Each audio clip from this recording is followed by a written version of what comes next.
Awesome, man. That's good.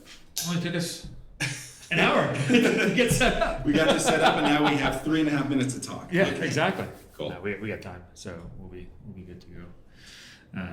Yeah, man. Thanks for doing this. Yeah. I know we've talked about doing this for a while now. Rescheduling 3 different times, I had health concerns and all this, but It'll work yeah. out.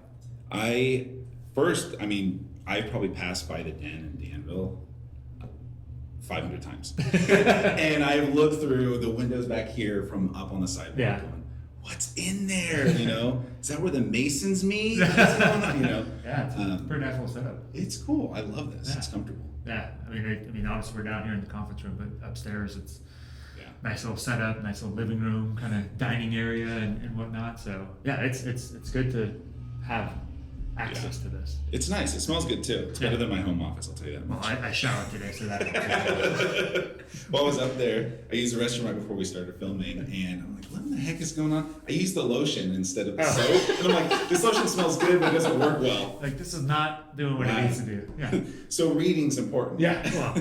Well, that's in our line of work, right? Yeah. We have to read a lot. Yeah, and then part of it's also reading people. Yeah. And so I think one of the big things that I'm noticing is, we do a lot of open houses, and there's a lot of broker tours that we see each other on, and people that I'm running into aren't necessarily reading as much as they should about what their realtor does, maybe what their lender does, and sometimes some of the questions they ask to me, I would think are some of the basic questions that a professional would normally cover in the first conversation. Right. So I think one of the things that, I always give them this kind of 5-step plan. It's pretty easy, but it would be, talk to an agent, talk to a lender, start focusing on what kind of property you're looking for. Right. The actual contract writing is really important because that's a whole thing on its own. It's not simple numbers. And of course, once that gets accepted, you have the contract period where you have to fulfill all your promises. But in order to do that, you got to go through steps 1 and 2, right? Picking a lender and picking a realtor. So what would you say is probably the most important thing someone should consider when choosing a lender? It's a great question. I think, when you're buying a home, it's one of the biggest, obviously, financial decisions that you make. Right. And it's not one that you should take lightly.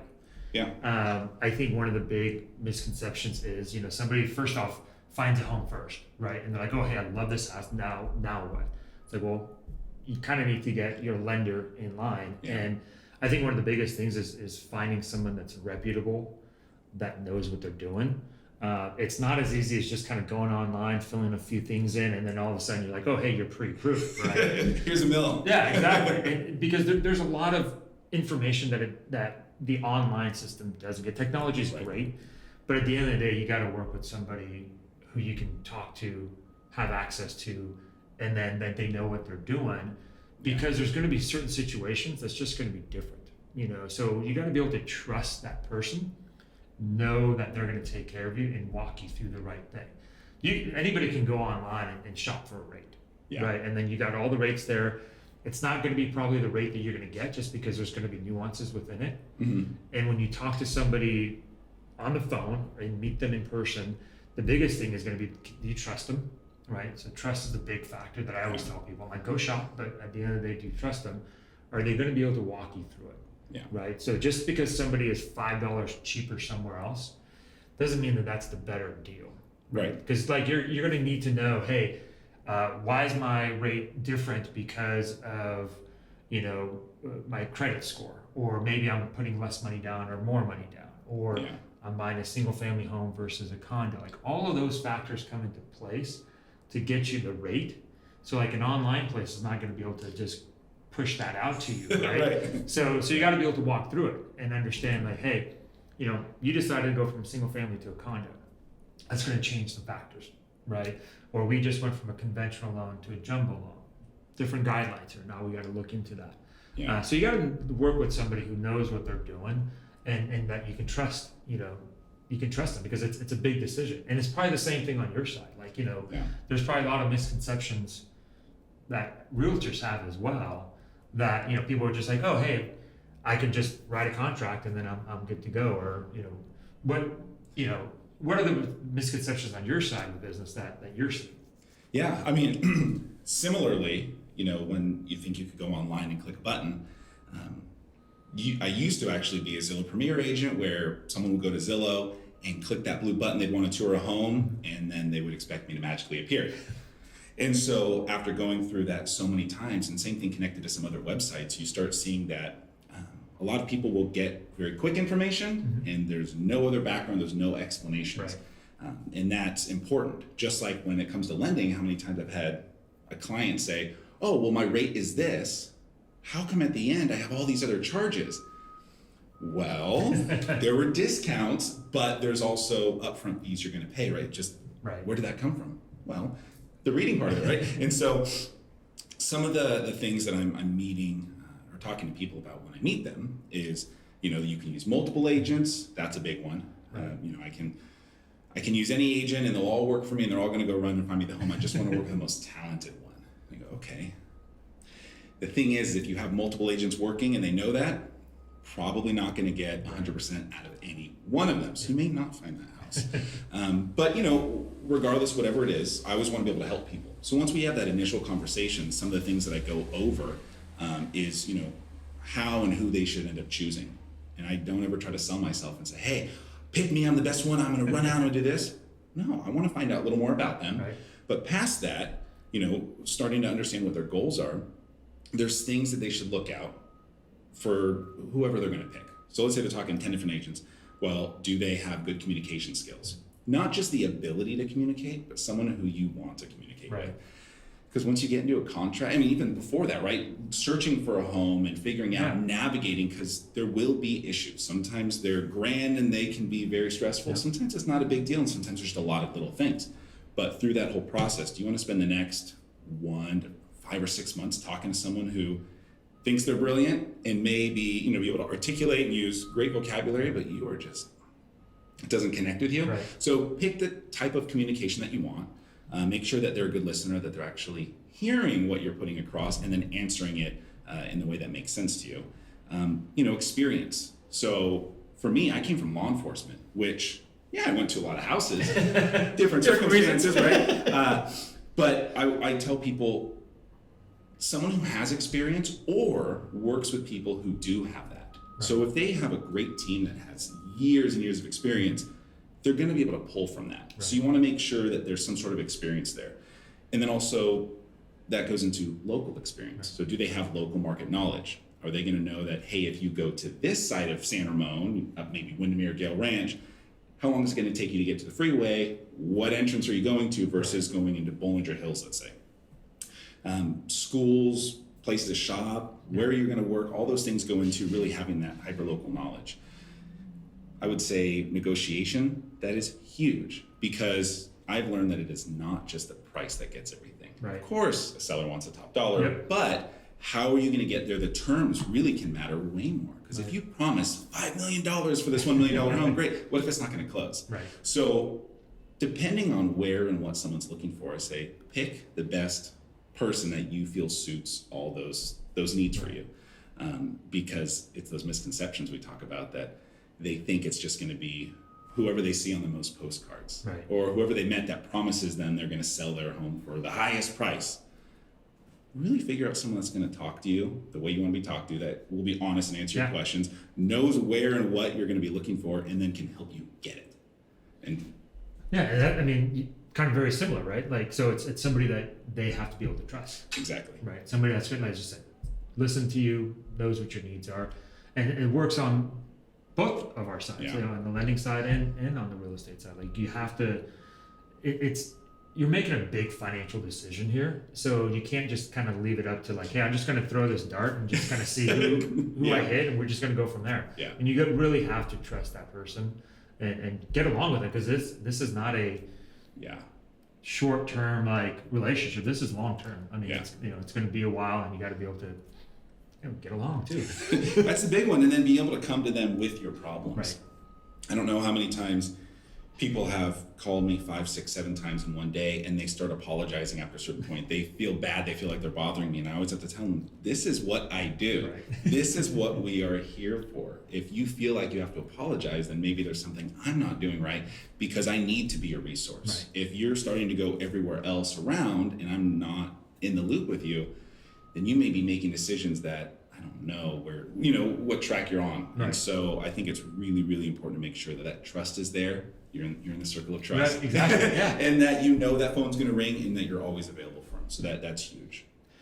So like when somebody's finding that right realtor, right? So they're out buying, they're looking for a home. Yeah. What is it that a buy-side realtor, what is it that they do? So what they do in general is, making sure that they understand someone wants a house, that they're able to get it, they're a ready, willing, and able buyer, and they can find a house and get them in there. Mm-hmm. That's what a buyer's agent does. But what a good, successful agent who's going to help a buyer does is they really understand and empower their client by knowing what their goals are. That is the hugest thing. And most of the time, and I really truly mean it, most of the time when I talk to a buyer who is ready, they might even have cash.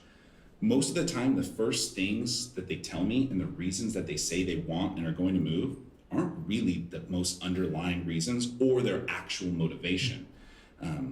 It's products of what they're feeling and what they're going through.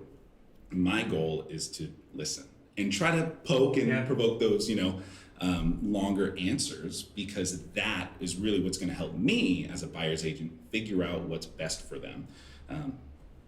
I'm not the boss, they're the boss. They tell me what to do. Right. But I explain to them with my prior experience, whether it's investigating something that no one wants to be honest about or walking into some crazy scene, my goal is always to just actually listen to what's really going on and not interpret things in my own way and try to make my own answers. Funny enough, that is the best thing a buyer's agent can do. Understand those goals, poke and prod and try to get as much information as they can to learn about those goals. And then once that and also the financing is taken care of, we know what their window of affordability is, then we really start looking. I'll have buyers come to me running an open house and they'll say, wow, I love this house, but this isn't the perfect one. We really want one that has a bedroom downstairs and this doesn't have it. Okay, let's go look at these other ones. And I say, okay, well, what brought you to this house? Right. What do you like about it? And so that line of questioning will help. So first is understanding those goals. And then the other parts will go to that strong communication and negotiation. Because a good buyer's agent not only will understand that client, they're going to be able to talk to them throughout the process and get them the home they want. Right. Because it can be awesome if you can ask every question in the world, but if you're not talented at being able to then go out and make it happen, that person's never going to get in the house they want, right? Or if you're not listening to their needs. Yeah. You're just kind of thinking this is what they're looking for. Yeah, exactly. And that's where I usually tell them I'm not a salesperson. I actually don't like sales, it sounds funny, but I don't. I am a professional at getting the information that you need so you can make the best decision. Right. And when we walk into a house, sometimes people are waiting for me to say those words. Oh, look, this home boasts this. Oh, the home boasts, or these ceilings, they're vaulted. Look at them. Okay, most people, not everybody, but most people have been in a home. Most people have stayed in a home, lived in a home, so they get it. Right. They know whether or not they like it. And so one of the things I tell them is, you're gonna know there's gonna be a feeling there when it's the right one. We haven't failed yet. Right. And it's just important to feel that. So for me, most of the time, I'm gonna be fairly quiet once we walk in. I'm gonna get you access to everything you need, but I'm gonna be watching, I'm gonna be paying attention. Hopefully there's more than one person. It's great if they bring a friend, a spouse, a significant other, family member, whatever, because I tend to hang back and I hear their communication. And then based on that, by the time we're done, I start bringing that up. Hey, because you said this, I'm thinking this. And we'll have a even longer conversation outside of the house. And it's huge. And they start realizing things about what they like and don't like, or they're surprised that I was listening to it. Like, oh yeah, see, I know. It's important. Yeah. So I think as a buyer agent, it's not just getting that house, but it's getting them the right one that they're excited and happy about the first morning they wake up there and they don't have that buyer's remorse. So how do you get there? Listening, helping them understand what they're saying, because sometimes people will say things without realizing it, and putting that all together, and being able to negotiate and get them as much as you possibly can into the home that's hopefully the best one for them. So it's not just writing a contract. No, but It's that's not just sending an email saying, hey, check this out. Exactly. And I think that that's a huge thing that people think is, oh, well, we didn't get this, I'll have people come to me after having negative experiences elsewhere, or just they're sharing a positive experience, but they think it is just that simple. Just write the contract for that amount. Yeah. And then once I'll spend an hour if we end up having to write more than one offer, who knows? But the first time is always about an hour where I'm really going over only 3 pages from that contract, really telling them and making sure they truly understand what a contingency is, right, what it may mean. And then that's a huge thing that a lot of people, they assume they know, but then when it comes down to it, we actually go line by line and oh my gosh, this is so much. What was that one thing again? Yeah, exactly. And I tell them, I'm going to repeat it. Yeah. Don't worry. And I would say that I'd probably add that, patience.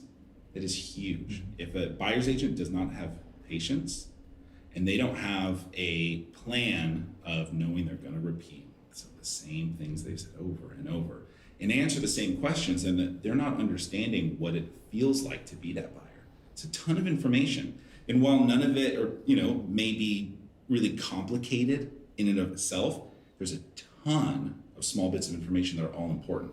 And as a good buyer agent, you can actually take all those different colors and variables and make a painting out of it, but you can see that painting when you're just trying to explain each little thing, right, because you know where it's going. But if you can't picture that and see what all that information means, I think you're going to be a frustrated agent, and your clients are probably going to see it. You're going to feel it. Yeah, your clients are going to be frustrated too. Yeah, because you're probably not doing them any kind of service there. Yeah, exactly.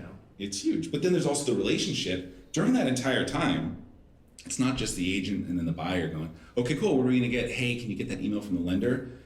A good agent is going to have a relationship with that lender, right, whether it was from before, or what I do is the moment I meet someone and we talk about looking at a house, I'm talking about that finance portion. It's like, have you talked to a lender yet? If kind you of an important haven't, part. so important, and people will skip that. Talking about misconceptions, they will skip that and go, oh well, I know what we can afford. We talked to someone real quick last year. Things have changed. If you want, I can recommend people for you. Otherwise, if you have someone you work with, you need to contact them and let them know, because it is so vital for a good buyer agent to know what that lender needs, what they expect, to not be left out last minute. Maybe there's something that is really important that those buyers only told the lender, right, and didn't tell me, and I have no idea that that's going to be a huge portion of what's going to be success, right, or failure.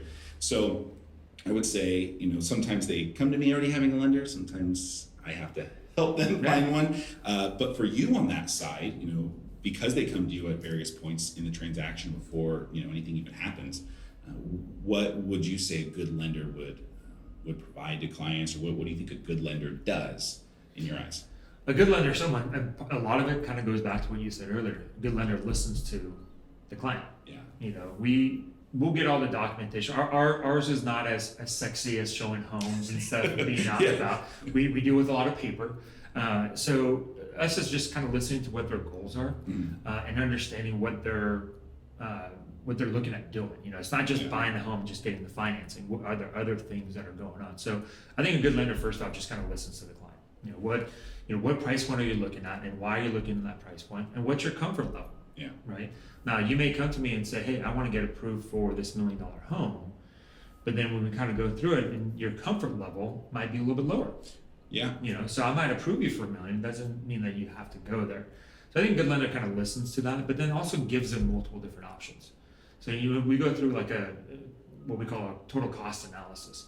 We show them, hey, you're approved for $1 million. Your comfort level is, let's say, $800,000, and then here's some other options as well. So we kind of break it down, giving them the different options of different price points, maybe different loan programs, and then also each person's going to be different. So that person that's buying that $1 million home versus the other person coming in, they might have completely different backgrounds. And so that's going to mean that they're going to have to go through different process, different maybe loan programs. So it's just really kind of figuring out what the client's looking at doing, and then from there kind of presenting the different options. Just kind of like you're presenting the different homes that fit what they're looking for. Yeah. But then as you listen to them, you might be able to bring in some other options to them Right. as well. And that's kind of the same thing on our side. It's a little more limited because, again, on the mortgage side, there aren't as many different like homes. There's different programs, but Sure. at the end of the day, you have a 30-year fix, you have an adjustable rate mortgage, or other programs that are there, but just got to find out what exactly that they're looking for, and then through that, present those options to them so that they understand what it is, so that when they come to you and you're out looking at a home and everything, they can have more fun. Right. Yeah. Right? They're not stressed Yeah. out. They're like, hey, my financing is done. I know that I can afford X amount. I want to stay within this price range. And then when they come to you, just go have fun. Yeah. And then once you're in contract, then, we start the rest that's left on the loan side. So, but it's just kind of listening to them, making sure that once they find the home, it's just, let's get it closed out. Let's make sure you're not stressed out. Yeah. Make it more enjoyable, because it's a big decision, and you just don't want to just jump into it with no knowledge of what you're getting yourself into. Yeah, I mean, it's just like what you're saying, where people will rate shop and they think they can click a button online, but there's no way that all those different variables that cater to not just one thing that's good for them, but giving them all those pathways. And that's what I always tell people. Right.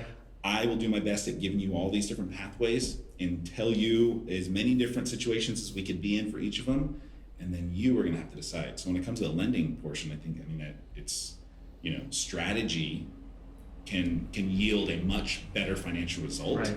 over simply lowest rate. Right. Because rates could change at some point. You might get a lower rate at some point. Who knows? It might stay the same, or it might go up, and you might be happy that you got the one you did.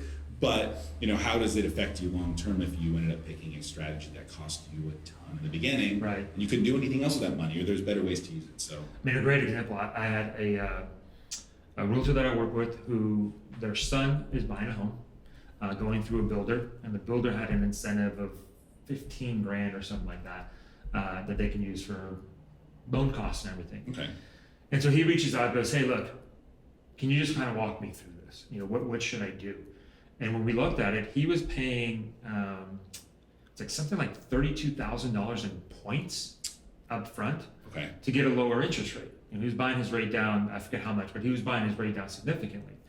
Out of that 32,000, 15 was going to be used from the builder to buy that down. I'm like, okay, that's a good use of your money.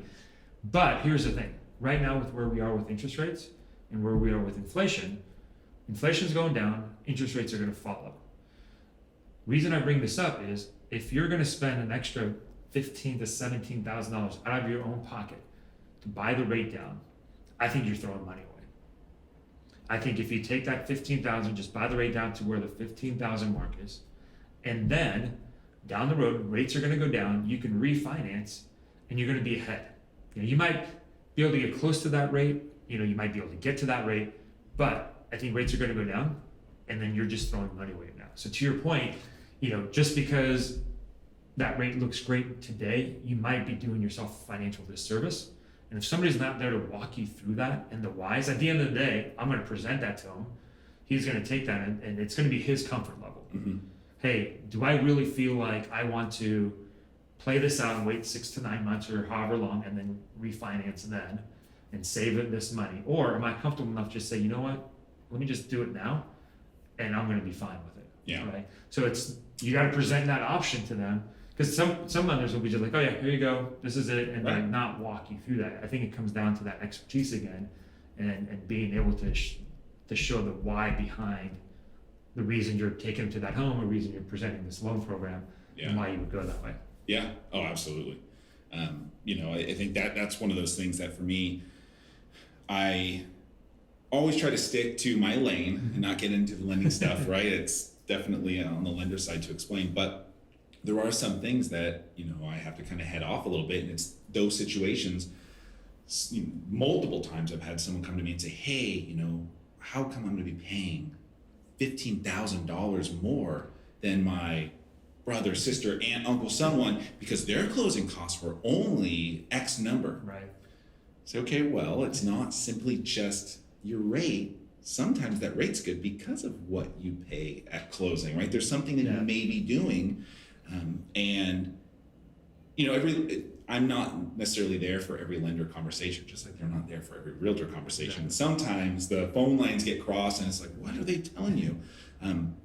But along with that, what would be something that you would say kind of grinds your gears about other lenders? Maybe, not calling anyone out specifically, but just general practices that end up maybe hurting a client, or when they come to you, cause more work, and that could have cost them, money somehow. I think the biggest one is that they're not upfront, Yeah. right? They feel like the client is only looking for one thing, which is rate, which clients are, and that's a big important factor because that's what you're gonna be paying them, Yeah. right? But that's not the end all, right? So sometimes I'll get a client who comes to me and says, hey, XYZ Mortgage said that they can give me a rate of Y. Why are you at this? I'm like, well, that's a big difference there. Yeah. I'm like, are they charging you points? I'm like, no, there's no points involved. I'm like, well, that's a big difference. So, do you have the estimate? Can you send that over to me? Sure enough, they send over the loan estimate. And I take a look at it and say, well, look, right here, it says points, discount points, and you're paying 2, 3, whatever it is, Yeah. right? You're paying points on this. I'm like, oh, like they didn't tell me that. I'm like, all they showed you was that low rate. That's, Yeah. they didn't say how they got to that. That's one of the big factors for me is like, at the end of the day, we all get our money from the same place, Yeah. right? But there's going to be some slight differences here and there. That's going to happen, but should be small, right? But that's just one thing. It's just they're not walking their clients through that process, and again, they're not explaining why. The other flip side to it though is, the difference could be like they quoted you a rate before maybe they checked your credit. Yeah. Right? So I have a full loan application. I have your credit. I've looked at everything, right? I know what your financial background is.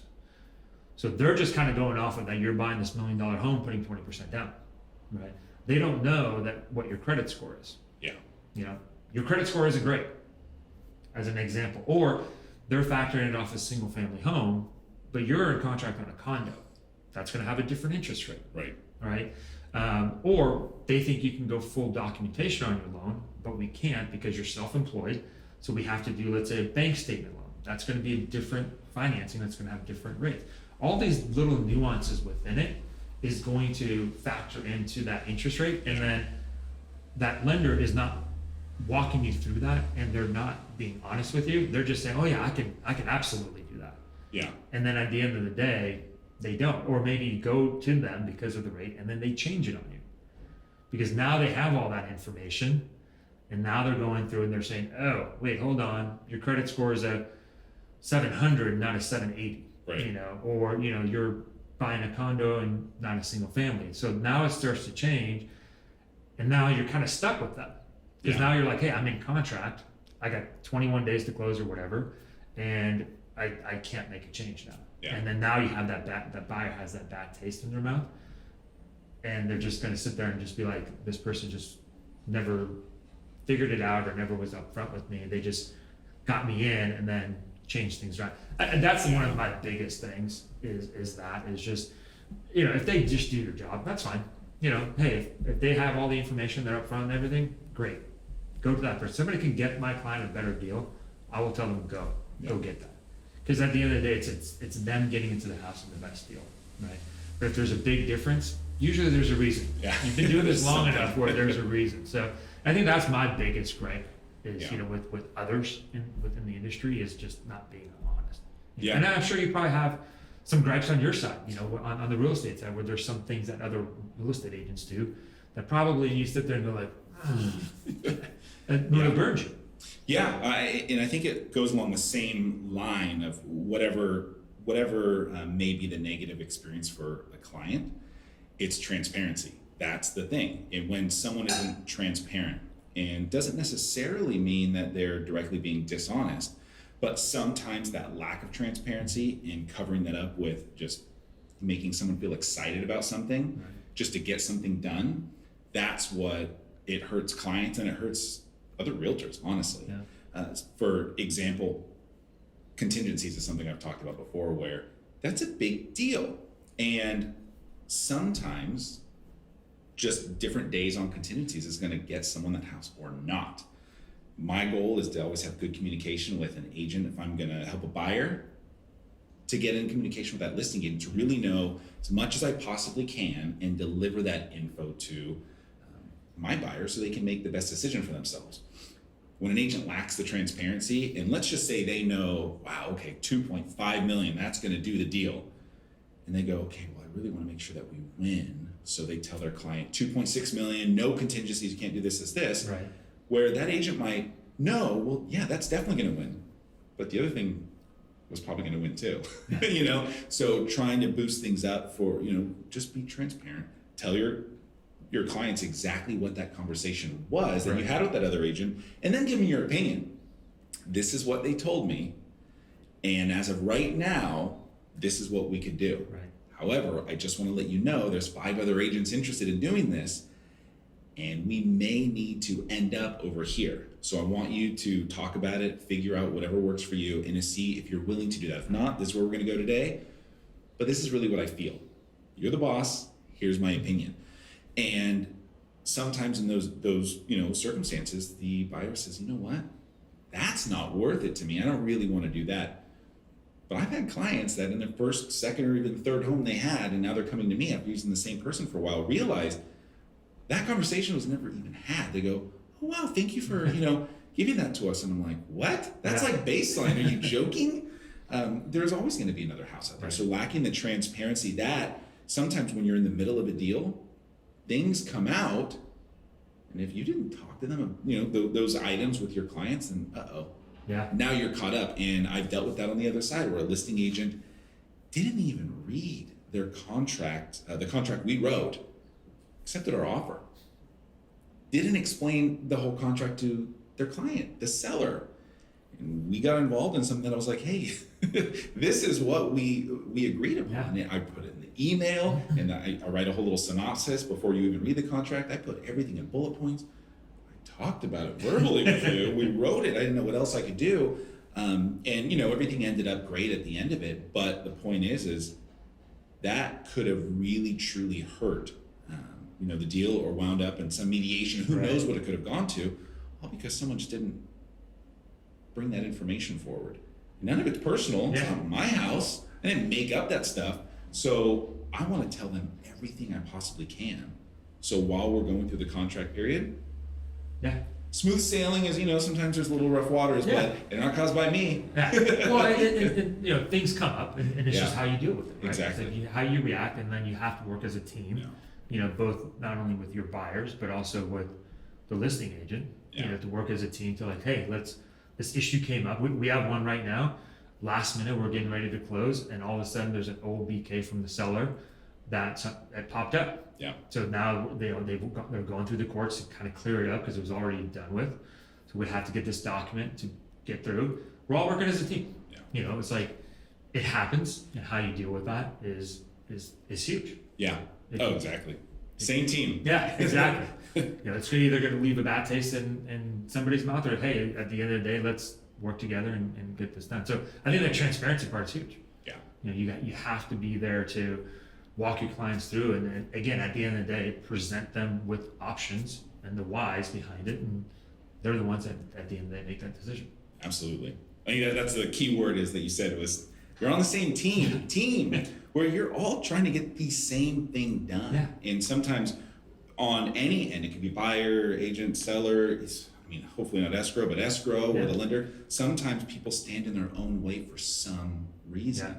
Instead of trying to find solutions, they just find reasons that it's going to go wrong. Yep. And then they don't offer any assistance and expect everyone else to do it. And then it gets difficult. And who suffers?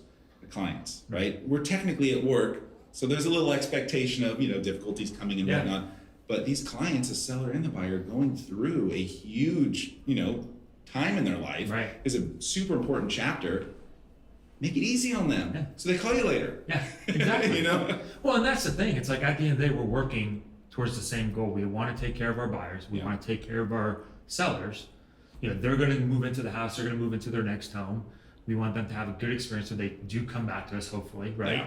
And if I, as a lender, or you as a real estate agent or escrow officer or whatnot, is going to basically get their ego in the way and just make situation even more difficult and not work as a team, all those people are just going to be like, why am I going to deal with you again? Exactly. You know, let's the end goal here is to get these clients what they're looking to do: buy this house and sell this house. Yeah. You know, is the lending in place? Is escrow in place? Is all that? So it's always interesting when somebody, for lack of a better term, kind of tries to blow up a deal for nothing. Yeah. You know, we had a situation where we closed on the close of the escrow date. You know, it was a quick close, 17-day close. We closed on that date. Funds from our escrow, or from our loan, went into escrow day of closing. We recorded, everything was good. Listing agent was all upset that we hadn't funded the day before. We're like, okay, why?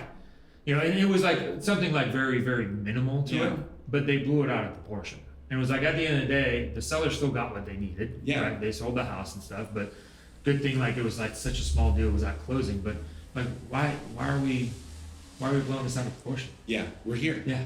We funded on the day that we were supposed to. We closed. Yeah. Well, funds are supposed to be in early so that recording can happen earlier, so that my client is in charge of this. And I'm like, okay, like, Yeah. work as a team. You know, Right. we're getting it to the closing line. Yeah. So That's huge. I mean, 17 days. It's a lot that could happen in any one of those 17 days. The fact that it's one day. Well, we closed on time. That was the thing. We closed on just time. not early in the day. No, yeah, just the funds didn't come the day before. We're Yeah. like, oh, we just don't do it that way. Right. Like, we always fund the day of. Yeah. I'm like, well, we wanted the funds before. I'm like, well, I wasn't in the contract. Yeah. Exactly. You know? Exactly. And that's, again, going through the contract. Yep. Like, if you wanted that for your client, it should be in the contract. Yeah. And sometimes it's because, you know, if that agent isn't transparent with their own client, they realize they didn't say something they were supposed to say. Their client had expectations. Right. They probably overpromised something they had no control of and then didn't voice it to you. Now, when it didn't happen the way that their client expected, they're going to be able to say, "Oh, I gave them a, this and that, and don't you worry, I yelled, and I'm not going to work with them again." And, okay, Yeah. maybe if you would have told them from day one, like I would usually do, is just so you know, in the closing process, sometimes, I mean, it could be hopefully never 3, but it's generally a 2-day span. By the time you can actually close, even if all the funds are in and everything else, depending on the time of day, let's say you wire that day, but the funds that you're supposed to close with got wired after the wire cutoff time of the bank. Yeah. Okay, it's not going to get done till the next day, and depending on how many wires there are in front of that, that bank, your wire actually may not even go out till tomorrow morning, 11 a.m. Right. So now escrow receives it. By the time they get everything done, what if they can't really close it with the county? The recording office is backed up, or they're going to be closed at 4, whatever it is. All of a sudden, you wired it Monday at 4 p.m. and maybe everything was taken care of on that Tuesday, but maybe county recorder didn't take care of it till Wednesday, first thing in the morning, right? Right. Stuff happens, and I give people the craziest case scenario that could possibly happen, because if it does, we're not surprised. Right. And I don't have to get mad at someone for something they didn't do. Sounds like we're talking about communication. Yeah, exactly. Going back, I mean, it's huge, right? Yeah. You just got to be upfront. I've had deals where we had something go sideways. Yeah. Right. I have been in contact with the listing agent the whole time. Every week they get a call from me. Hey, this is what's going on. This is what the buyer's doing. They don't get any personal info. They're just, hey, we're in underwriting. Hey, appraisal came in. Hey, we got the pre-approval. We're working on conditions. All this stuff. Kind of working through everything. Last minute we find out that buyer decided to fly out of the country, went on a little quick trip to the Mediterranean, and was going to be back next week.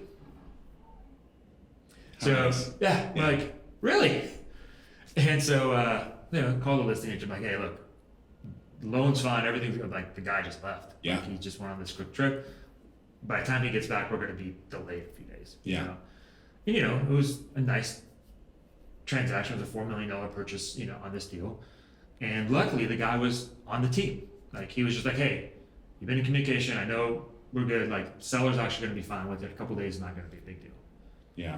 And then part of that was just the communication you had up front. Yeah. I guarantee you, if there was zero communication leading up to that, and the first time he heard from me was that something was going sideways, he's going to be like, what the heck? Yeah. Oh, absolutely. Right? So I think communication, not only with our clients, but with all the parties involved, is huge. And you have to have that from your real estate agent as well. Yeah. Because guess what?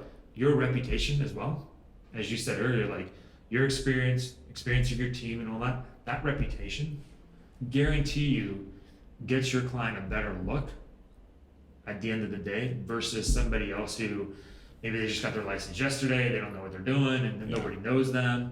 You know, maybe it's their uncle who, you know, lives down in San Diego and he's just helping out on a transaction up here in the Bay Area. It's like, out of area, you know, your reputation is huge, and part of that is the communication with everyone. Absolutely. And then the other people want to work with you. Otherwise, they are like, oh, great, this one. When it comes to accepting that offer, part of it is, you know, getting your client, you know, everything that they want when they're selling their house. The other part of it might be saying, hey, there's two that are just very similar. Yep. I don't know if this one's going to be able to get it done. This one, you know, is great. And, you know, you have to be careful, of course, you know, you have to just present things as they are. But at the end of the day, if you have a reputation of things going sideways, not communicating, hard to work with, and you're hitting the finish line in a tie, you never know. You know, you can't guarantee what that listing agent's going to say to their client about you. So always keep it on the positive. Now, we've always worked with this guy. Yeah. He brings in great clients. They always close. There's no issues. Yeah. This other guy, either you don't know them, but they have a reputation. Yeah. As you said, you know, you pick your poison. Yeah. I'm going to give it to you straight up. You let the client make that decision. You know? Absolutely. Yeah. So it's always fun in real estate because it's just, there's always something. Yeah. You know, there's always something that comes up that can, you know, make a deal go sideways, can make a deal go perfect. Yeah. You know, I think the perfect deals, you know, as perfect as it gets in real estate, is everyone working as a team. Yeah. You know, I think that's the biggest aspect, and communication along the line. Yeah, there's no doubt about that, because it turns out to be a real small community. There's only so many people doing a lot of the deals, and they know each other, so that's huge. Exactly. Good and bad. Yeah. The good and bad about everyone. Yeah. Well, thanks for coming in and doing this. Absolutely. We'll do it again soon. Absolutely. All right, cool. Thanks again. All right.